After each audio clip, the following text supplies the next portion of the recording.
good reminders of the past. Where we're at right now is a memorial to the past. As I understand it, in 1844, a group of people from Friendship Baptist Church planted a new church in Center, Alabama. It was called First Baptist Church. We actually owe our existence to that. I just found this out this week. At the associational meeting, a man from Friendship Church said, "Did you know that our church actually started your church?" Somebody said, "Well, why did you do that?" "Well, go into all the world. They felt like they had to come down to the heathens right here in Center and start a church." In 1844, as I understand it, right over here where City Hall sits today, is where a group of believers gathered and began forming what we call First Baptist Church. Right next door to us is our fellowship hall. It stands as a memorial of a congregation who back in 1949, while they had to tear down their first church so they could build their second church, you know what they did, our forefathers at First Baptist? They didn't sit and say, "We're not going to move." They actually went across the street to the middle school, which was in the high school, to worship so they could build this building. They allowed themselves to become relocated so they could build this building. Where you and I are here, this sanctuary is almost 30 years old. Almost 30 years ago, and some of you were here, part of this church, that said it's time for us to build a new building, a bigger building, because we are growing and we need more ministries. Many of us are going to go into the education wing for Sunday school, which was built in 1960 by individuals, some who are still in our church, but many who have gone on. But that building, the fellowship hall, this building, stands as a memorial to those who have gone on before us. And the way we're able to go today is we're on the shoulders of those who have gone on before us. And let me tell you something. It's good for us to remember the past. Not only all the good things, but also when we look back at the past, we look at all the hardships of the past. In your hymnal, all those songs, a lot of them were met with scorching criticism. One of the favorite ones I remember is the doxology. Y'all remember that? "Praise God from whom all blessings flow." The Queen of England called it an Irish jig, dance music. And we think that's crazy.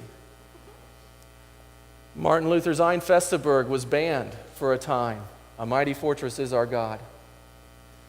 All the hymns that we sing today are the good old songs. Almost many of them were met with opposition by some people within the religious world because they didn't like them. These buildings that we're in today were not built easily. Many of them our forefathers encountered a lot of opposition by people who said, "We don't need that building. We don't need that space. We don't need to do that." And yet they did it. Listen, any time that you step out, memorials remind us of those who have stepped out. The memorials, especially that we revere, remind us of people who have stepped out in the face of opposition and did what seemed to be the impossible, and it was not always easy. One of my favorite movies of all time is Luther. It's the story of Martin Luther. Came out about 4 years ago. I was watching it the other night. And in there's a scene, if you know the story of Martin Luther, where he goes before what they call the Diet of Worms. All the church leaders were there. Luther's books had been put on display. The purpose of the meeting was they wanted Martin Luther to walk in and to recant, to say, I don't own up to any of these works anymore, because Martin Luther's writings were destroying the church, because he was trying to reform the church, because he saw all the problems that were going on in the church. In the movie, before Martin Luther goes in to make his appearance at the Diet of Worms, which could very well end in the death of his own death, his spiritual father is shaving his neck and getting him to clean up, and they had that haircut thing.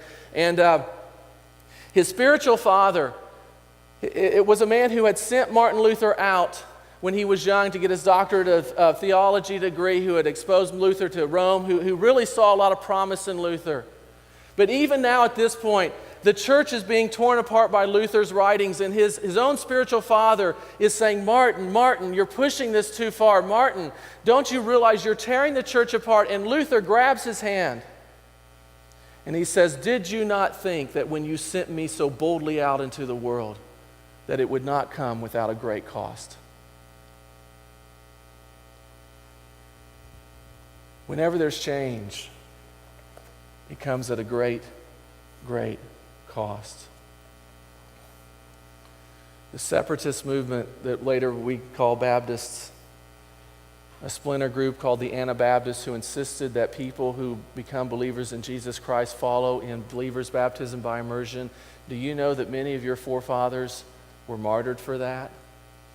There are stories of early Baptists who were tied at their ankles and at their hands, and they would be tied like this on the end of a pier. And those who opposed the early Baptists would say, "Be baptized," and they would kick them off the end of the pier and drown them. For the fact that we baptized by immersion originally, when that became a very prominent thing, there were many who died for that right. It's good for us to remember the past. Memorials remind us of the struggles of the past. They remind us of the opposition of the past. They remind us of the sacrifices of the past. They remind us of the courage of the past. But let me give you another thing about memorials, and that is this. Memorials, though, are made as we move into the future. And that's important. Memorials are made as we move into the future. You know, there's one thing about Memorial Day and Decoration Day, and that is this. People go to the cemeteries and they decorate graves, but guess what? They don't stay there. They go home. They go on with life. You can't stay in a cemetery day and night if you're alive. You've got to keep on living. There's nothing more that can be done. We can decorate, we can remember, and we should, but there comes a point when we have to walk away and we have to keep living.